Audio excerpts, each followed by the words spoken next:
All right, in Illustrator 2022, we have some new options with our 3D effects. So let's look at some of the classic and let's look at some of the new options. Some of them are very similar, but we do have this cool new way to look at it. Now our effects are going to be under effect, and here we have now our new one, 3D and materials. We have our new ones of Extrude Bevel, Revolve, Inflate, Rotate materials, and our classic ones that we've kind of used to in our older Illustrator, Extrude and Bevel, Revolve, and Rotate. So let's actually start with those. So I'm just going to play around with what they do. That's kind of it I'm kind of showing you in this particular video, and maybe show a little bit of an interesting concept later on. So I'm just going to go to that effect, 3D materials, and this one I'm just going to play with 3D classic, extrude, and bevel. Let's just see what it does really quickly. I already had something set up here, so this opens up this old school panel, which I totally love, and I could position it using a custom rotation, which is one over here. I could click around here and play around with off axis front and back, and you know how more or less the camera sees it. It's kind of interesting in that regard. You could treat it as if a camera is viewing it as opposed to it's being rotated around. Either way, if I go back to custom rotation, and once again I could just play around with it here with actually very specific numbers. Now we do have to keep an eye on these ones as well. Like, what exactly is this x-axis? Well, the x-axis is a horizontal line, so it's going to rotate around the horizontal line. The y-axis is a vertical line, one straight up, so it's going to rotate around the y-axis, that vertical line. And the z-axis is the line that comes right to the back, right to the front, like straight looking at the viewer, so we'll just rotate around that. So let's just even just play around that a little bit. So the z is just going to rotate this way. The y is going to rotate around a vertical line, an imaginary vertical line, and the x obviously is going to rotate this way around an x-axis. Cool. Now the other great thing we could do here, obviously, we just move this cube around here and kind of give us a bit of an idea of exactly what it is. So a little bit more manual. Now the newer version kind of does something interesting too. It kind of gets rid of this and actually uses it right directly on the artboard. So we'll look at that in just a little bit. So it's kind of cool. We could play around with this. I could look at extrude depth. So how deep, how much depth do I actually want here? So right now it always a default of 50, so let's bring it up a little bit. It goes pretty fast, so you know there's a lot there. I could bring it down below 50, say just 30. I don't want a lot, I just want a little bit. We could play around with a cap or no cap. So what does that mean? So right now there is a cap on there, so let me zoom in a little bit. No, it doesn't allow me to zoom in at this time. That's okay. So I could take no cap, so it gets rid of the front face of it, or I could have it on by default. Obviously it's on. And the one thing I do have to mention here, when you are playing with 3D, I strongly recommend you always color your object first before you add any 3D elements to it, because if it's just black, it's going to be hard to see some of these things, because when it's black and then it adds more black to the extrusion, whatever, it's very difficult to see anything happening, or it just gets very clunky and hard to look at. So adding some color gives you a better understanding of what is actually happening. Now further on, I could actually do different types of bevels. So if I wanted to do a different bevel, right now there's no bevel. And that's kind of the whole point of extrude and bevel. I could actually add a bevel from the face to that depth extrusion, and sometimes you can see it, sometimes you can't. I'll zoom in a little bit more. You know, obviously some weird ways it works. And now I am using a script typeface. If you did this on any type of shape or something like that, that might be a little bit easier to see and it worked better. But right now this is obviously very thin lines and some thick lines, so I'm just going to go with none for now. But there's a little bit of a bevel. I'm just going to say okay for now, just so I could zoom in and you can see a little bit better. So here I am, I zoom in, and I'm going to go back to effect and 3D materials there and extrude and bevel. But when I click on that, something's going to happen there. It says, wait a second, you've already applied a bevel to this, an extrude and bevel. Do you want to apply another one? I was like, no, I don't. So what I can do instead is I want to kind of like re-edit this particular 3D effect I already added. So what I have to do there is go to Window and Appearance. Now the appearance shows up, but what does the appearance panel do? Well, it allows me to select an object and it tells me exactly what's going on with that object. There's the certain opacity, certain all this. Right now it's just telling me, yes, here's your extrude and bevel. So do you want to re-edit the current effect on there? Yes. So I'll click on that. And now this works for any object that you have. If you have a stroke and simple fill on something, if you created something interesting on an object, you go to appearance and it'll allow you to reactivate or re-edit that particular filter, effect, anything you had on it. You go to your appearance panel. So here I am again. I'm exactly where I am. So let me choose another bevel, let me the classic bevel, and that's what it does. But obviously, like I said, there's issues because of the certain typeface I chose. I'm just going to go back to none and leave it alone. Now there's some other options I could play around with here. I'm just going to bring the appearance over. No, I can't move that yet. I can play around with my certain type of shading if I just want to keep it wireframe and have a look at that. For some reason, no shading, just has an extrusion on it, diffuse shading and plastic shading, which have their similarities, of course. The other one I could look at is more options. So more options allow me to work with more or less the light. How does the light actually perceive? I can play with that, the intensity, the ambient light, highlight intensity, highlight size, blend steps. So blend steps is, when it gets blended. Now there's not much happening here, but when it gets blended, maybe on more of a sphere, how many steps, so it doesn't have as much banding, which we'll talk about a little bit later. Shading color, so I could change around the color. If I don't want it to be a black shading, maybe I want it to be a different color. The default when you click on it is red, but maybe I want a deeper red or whatever like that. I can press OK and it'll give me that. Whatever, but by default it's black. Preserve spot colors, no spot colors here. And that's kind of it. Now there is a little extra few options here, which I'm going to go through later, but that's kind of all we're looking at right there. Just say, okay, I'm happy with that. Good stuff. Now I can move this over here. Now the great thing about this is it's still editable. Even though I've added all those interesting effects, I can still render it. I can still edit it, change up the type, and play around with it. That's really cool. That's a great option. Now I'm going to look here, and I'm now going to play around with the classic Revolve. So let's click on that. And now I'm not going to use type, because this can actually make it really slow. We have to keep in mind when we're playing with 3D effects, things can go really, really slow. It's going to take a lot of RAM and really try to render some of these things out. But what I will do is play around with a circle, but not really a full circle, a half circle. So I'm going to bring out my ellipse, and I'm just going to delete one anchor point, and now I have a half circle, because what it's going to do, it's going to revolve around itself. All right, so let's see what that does. So I have my shape selected. I'm going to go to Effect and 3D Materials, and there we go, and Revolve. So that's exactly what it does. It took that shape and it revolved it around one edge. Now, if I'm already familiar with all of this and how I can play with it, let me just move this down like this so I can see that more at the top, and maybe move it there. And anytime I move this, obviously these ones move as well. I can keep it in perspective. There's a perspective option as well. I can play around the angle now. So the actual angle of that, how much of it gets rotated. So only a little bit gets rotated, 50 degrees of it. I could bring up my degrees. Let's go this way, actually. So only some of it gets revolved around. But if I do my full 360, but now I'm going to change the edge. I'm going to say rotate it around the right edge. So right now it's rotating around this left edge. I want to rotate it around the right edge. And when I do that, now it's going to rotate it around that edge, which makes the sphere, which makes a completed circle, but more the sphere there. I did play around with the offset earlier, but I believe what I need to do, and what that does, it just expands it. Obviously, the offset's from its original position. And what I'll do, I'm going to bring that down just a little bit so I could see that. But now I'm going to rotate it so I can see a little bit better too there. And once again, my computer is going a little bit slower, so yours might be able to move in better in real time. And the other one I wanted to show you here was those blend steps. So right now it's using 25 blend steps, but if I increase it, now this is also going to increase the RAM, and the use of the RAM is going to go a little bit slower, and rendering it's going to take a little bit longer, but it will give you a far better, smoother look than all these little individual banded pieces there. So let's increase that and see what happens.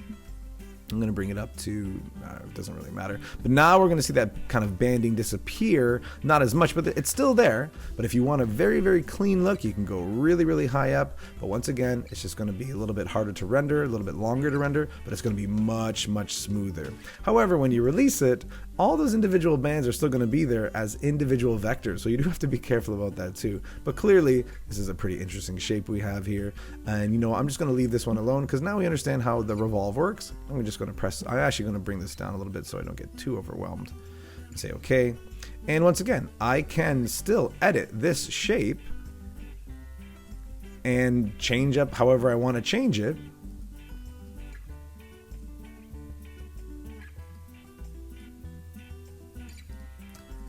However I feel, and I can do whatever I want with it and create some interesting designs there, even though the effect is applied to it. And once again, if I want to get rid of that effect or whoever, I could just go to 3D and I could throw it out into the trash.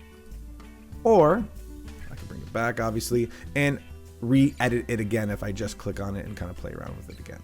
So hopefully that helps you understand the revolve. Now the rotate is very simple. It just rotates somewhat in a 3D form, because 3D really is just adding that Z axis, but let's play around with it. And we're going to go to Effect, and we'll go to our 3D materials, 3D classic, and rotate. Now rotate, once again, there's not much, there's no depth, there's not much else going on here. You can play around with, well, not much else, fewer options. There's not much else here to do except for to rotate it around the X, Y, and Z axis. So we'll just move it around here, and we'll move it around there, and we'll move it around there. Not much, but once again, it does give you really good rotation.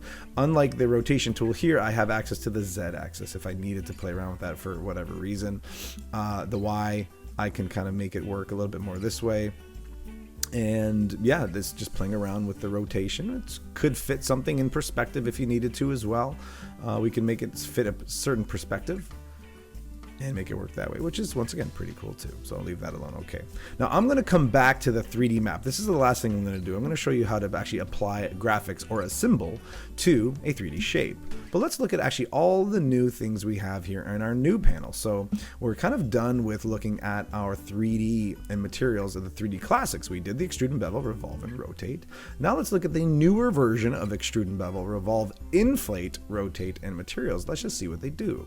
So I'm going to select this object here, Effect, 3D and Materials, and let's just look at the new Extrude and Bevel, but it's actually not Extrude and Bevel right away, because now it's its whole own panel, very similar to the panels we see here. And what I can do now is I actually have all access to all of them right here. I could actually look at them right here. So if I want to do a plane, which is I want to start with plane, well, plane is very similar to rotate that we saw up here, because it's just a single plane. There's no depth to it. You see there's no bevel, there's no cap, there's nothing to it. And what I can do now is I can just rotate it, but something happened, something a little bit different happened. Number one, I can zoom in at this level. Even with this panel open, I can zoom in and play around. Well, you notice before there's no cube here showing me what I can rotate, but there are the rotation options here. Once again, the X axis, the Y, the Z, I could manipulate them this way. I could look at all the different presets I had this way, just like before. But now I actually, instead of having the cube there, I have it right here. I could actually do my edits in real time directly on the artboard. So here, if I click on this line, which is my horizontal line, my X axis, I can rotate it. If I click on this line, my Y axis, I can rotate it. If I click on the circle here, that's my Z axis, I can rotate it. If I click in the middle, it just allows me rotation freedom. Now the problem, the freeform rotation, the problem is with mine, it goes really slow, so I'm not going to see that rotation properly. I'm just going to see kind of me moving it around and, you know, not much happening. But hopefully with your preview, you'll actually be able to rotate it and actually see it happening all in real time. So let me play around with this. As I play with the Z, this Z is going to change too. So I'm just going to click on the Z circle. I'm going to rotate a little bit. I can see it moving with my little tooltip showing it's moving, and yeah, there it is. It moved. If I'm going to click on my Z, I'm going to rotate it around my Z. I'm just going to bring it up a little bit, see what happens. Okay, and if I rotate around my Y, let's go a little further, see what happens. But once again, there's no depth. It's just rotating, giving me extra rotation options using this plane or just rotate option there. Okay, well, let's continue on. So once again, if I click on that, I have it right there, 3D materials. I can get rid of it, or I could just keep it as is if I need to. I could always come back and play around with it. Now let's look at another option here. So my panel still shows up, it's still here. Now if I go to, I click on this again, now I'm going to do the extrude, and let's see what it does. So now my extrusion, great. Same idea as our classic extrusion. I could add some depth. Now it measures it in inches, not in points. That's good. And I can play around with that a little bit and get very precise with inches, with a cap or no cap. Now we have our bevel option. Now, like I said, whether you choose to use bevel and how you choose to use it, we're going to click it on, and now we have options to add some bevel. So already we see a little bit of bevel there. We can play around with how it gets beveled. Now with shapes, it'll look a little bit differently. With type, it looks a little bit different. I chose this type to kind of give us a good understanding of how it actually looks. But you do have to understand that, and there's obviously a lot of presets here for bevel and the bevel shape, is that the more you do with it, the more you play around with it, the more the effect you use, the more RAM it's going to take to render this out and all that. So we do have to be careful with that. We could do a bevel inside as well, which could be interesting. But like I said, in some situations with certain shapes, some of these things might not show up properly. They'd be like, well, I'm trying to add a bevel inside, but it doesn't work. It depends on the shape that you're using.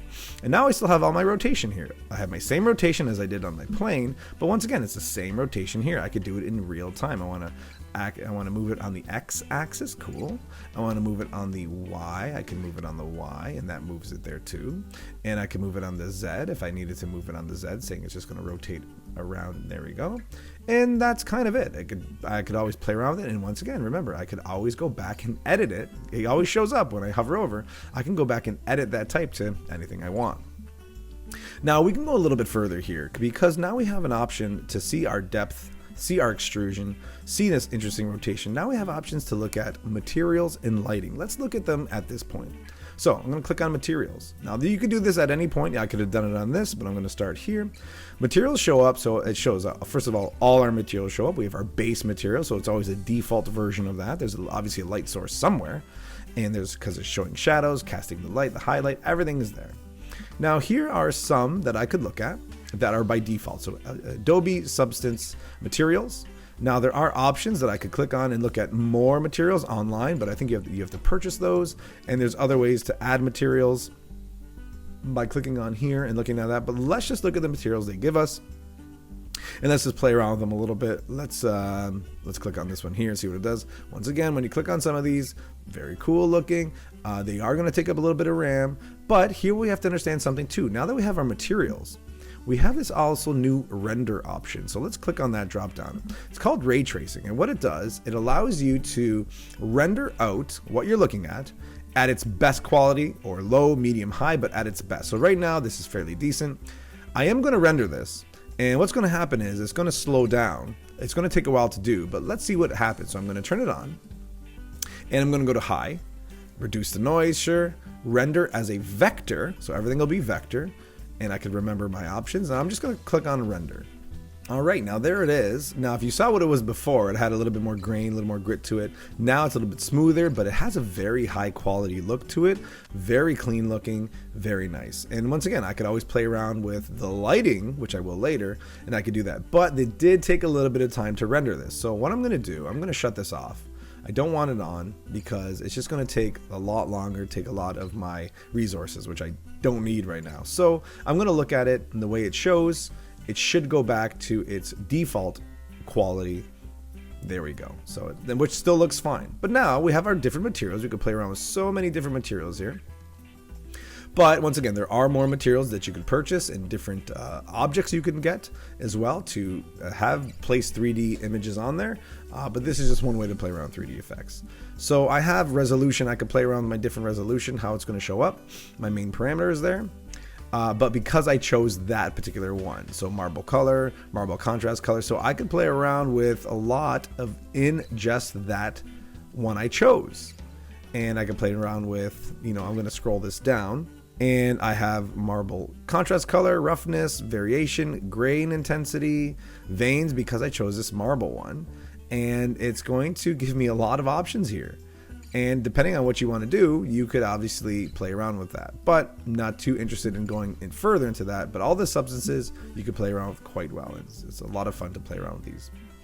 Okay, so having looked at that, great. Now let's look at some lighting options. So if I click on my lighting, I have my presets here. I have a standard, diffuse, top left, top right. Let's just play around with them. So the standard by default, that's what I get. If I look at diffuse, what should happen is the light source is going to change slightly, and I should get a lot more light, ambient light.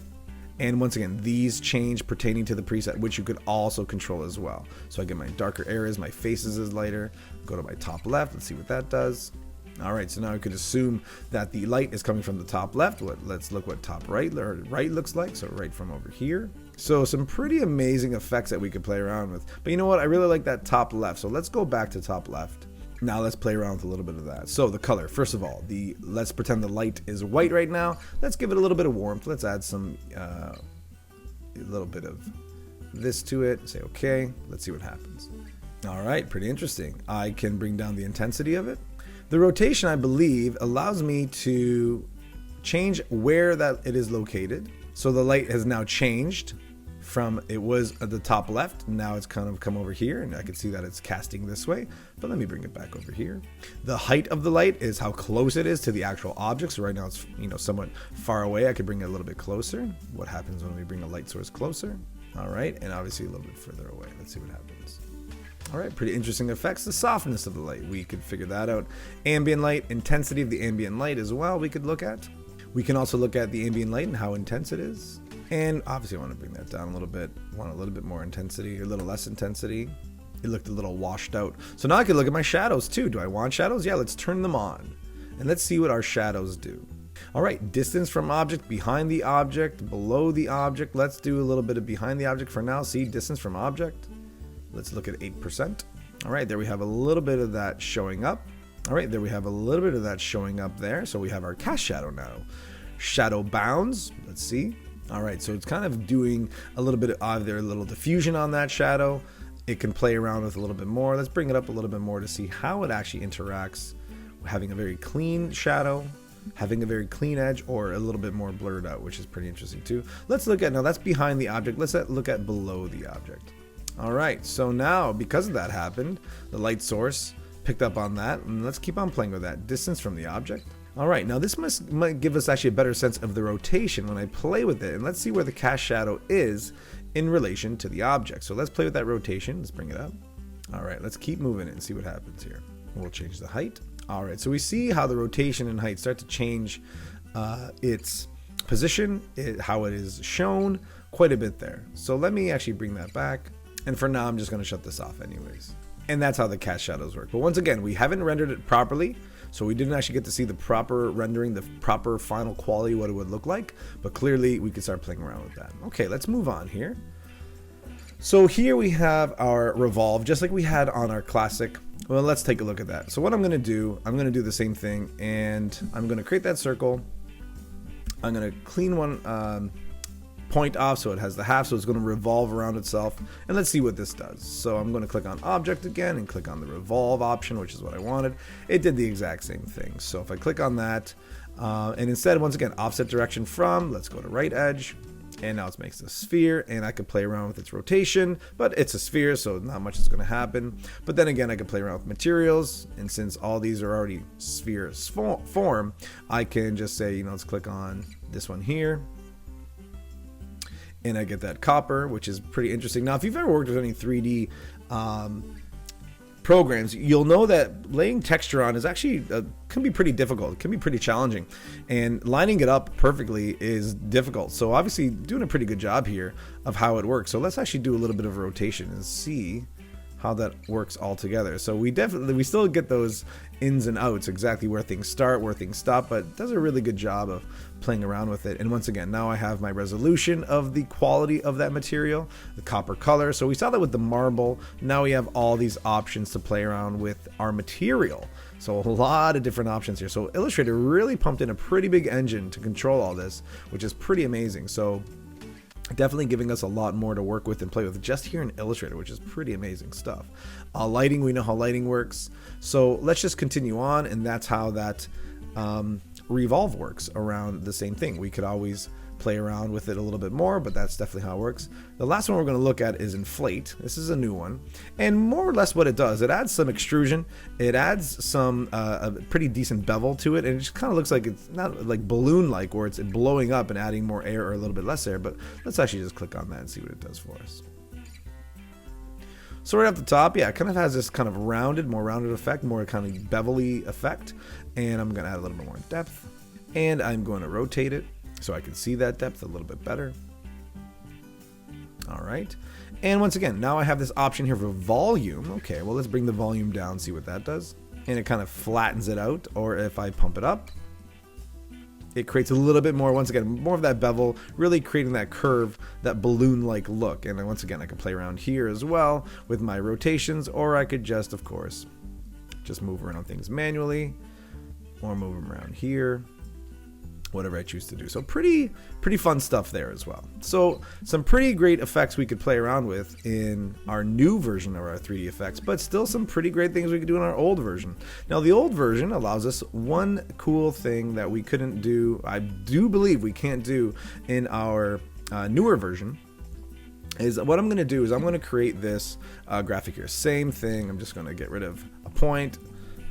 There we go. And I'm going to rotate it around itself. But this time I am going to use my older model of my 3D Classics because it seems it works this way. I'm going to use my Revolve. But what I'm going to do also, I'm going to create... actually, before I do this, I'm going to create a graphic, and I want to apply that graphic onto my revolved object. So I'm going to use my map art option. So let me just cancel this for a second.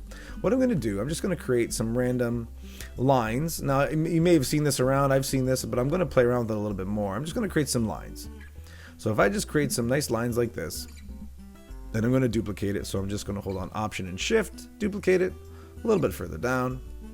And then I'm just going to press Command D, Command D, Command D on a Mac, on a PC, Control D. And I'm just going to create this graphic. Okay, cool. So that's it. Now what I want to do, the only way this is going to work, the only way I could map art onto an object, a 3D object, is I have to make it a symbol. It has to become a symbol. So I'm going to go to Window, and I'm going to click on Symbols. And I could just click and drag this directly into my symbol panel here, and there it is. It becomes a symbol. So what do you want to do? Do you want to, I can name it, let's just say stripes, and let's make it a graphic, and let's make it a static symbol, and that's kind of it. Done. All right. Now anytime I play with this, now this is a symbol. It's its own symbol. It's its own thing. If I want to click and play around with this, say I want to change the color of it, I have to double click on it. It says you're about to change the symbol, and this is a symbol, so it's going to change here. So any instances of it you have, it's going to change it. So do you want to continue? Of course. So now let's just say I'm going to click on those, and I'll change the color for whatever reason. Actually, I want to do something a little bit lighter. Let's just go to that. Cool. So now whatever I change here, right now I'm in isolation mode, as we've seen before, kind of in an isolation mode here for symbols.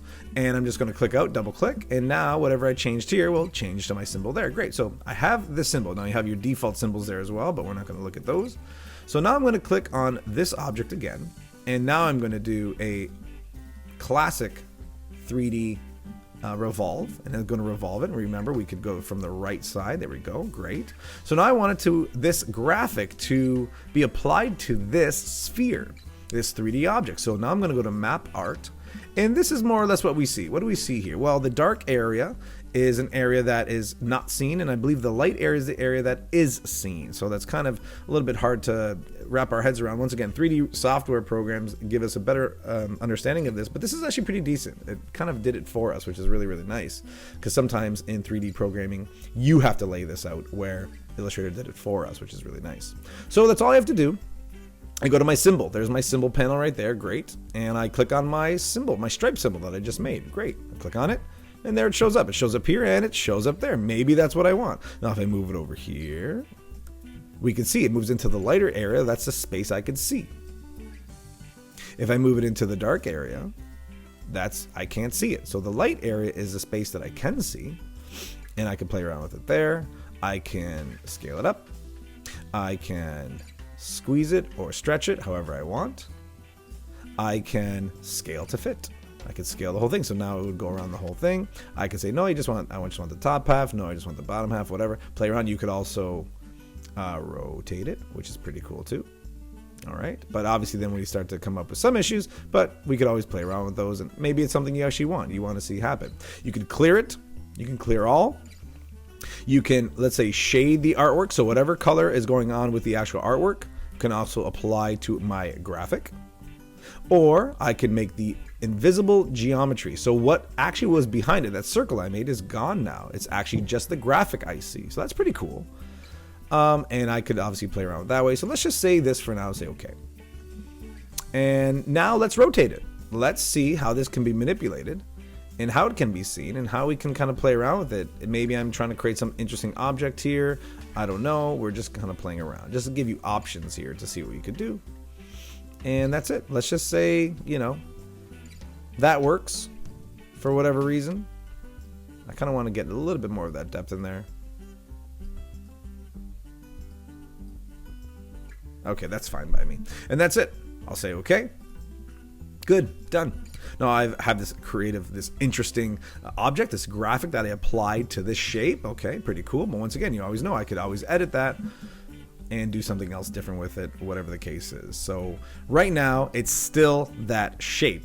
right? So maybe I want to release that and change up the color of some of these things. I could do that, but I also remember the banding issue. So if I go back here to classic and I remember that banding, there's 25 steps to the banding.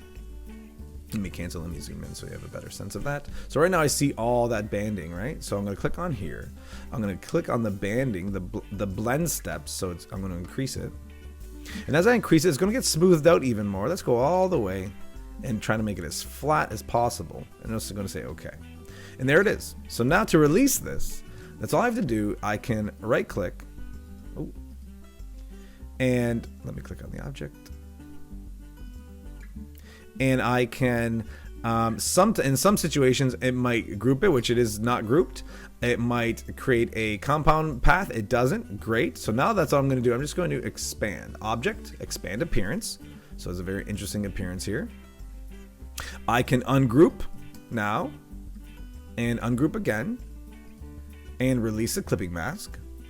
And now it's all its own kind of thing, because if I move some things around, or just select with my white arrow tool, but this is still my black arrow tool. Well, look what happened here. Okay, this is kind of interesting. Well, I have my background part and my foreground. So let's make all these black for some reason. Well, look what happened. Even the filled spots, the empty spots are an object. You just can't see them. They're there. I assume if I bring it up. No, it's not white, but it is a part. There is an object there. Let me zoom in even closer and see these paths that are being made. Let's see what happens if I delete that.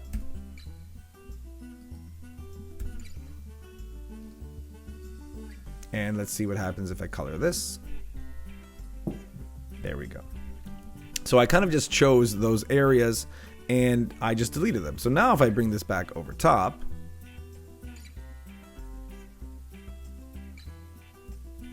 now it's kind of that dark, this kind of foreground on that background. But believe me when I tell you, there's going to be a little bit more work involved. And me showing you this right now is not exactly how everything's always going to work. Your objects are going to be different. How things are going to be put together are a little bit different. You can use your pathfinder to help you divide or unite things. So let's just do a unite.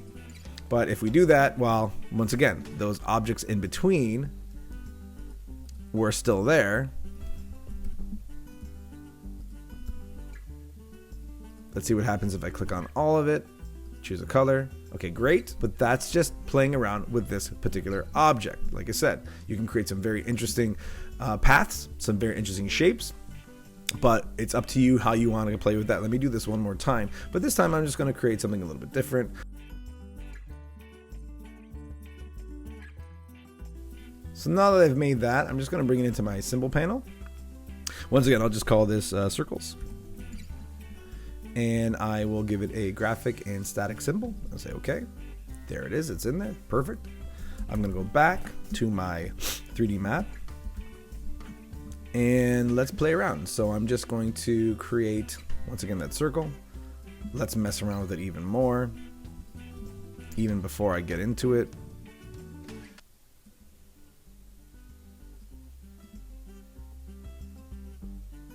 Who knows? Doesn't really matter. We're having some fun. Click on that, and now I'm going to go to my old school again, my classic, and I'm going to go to Revolve.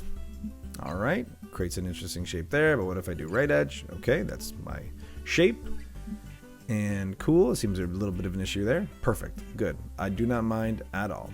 And I'm now just going to go to map art again, and I'm going to bring in my new circles. Cool, and that's it. I'm going to scale to fit. Well, it stretches it up that way. That's fine. And I can play around with it however I want. I'm actually going to play with it and see what happens if I do it the opposite way. I'm going to rotate it.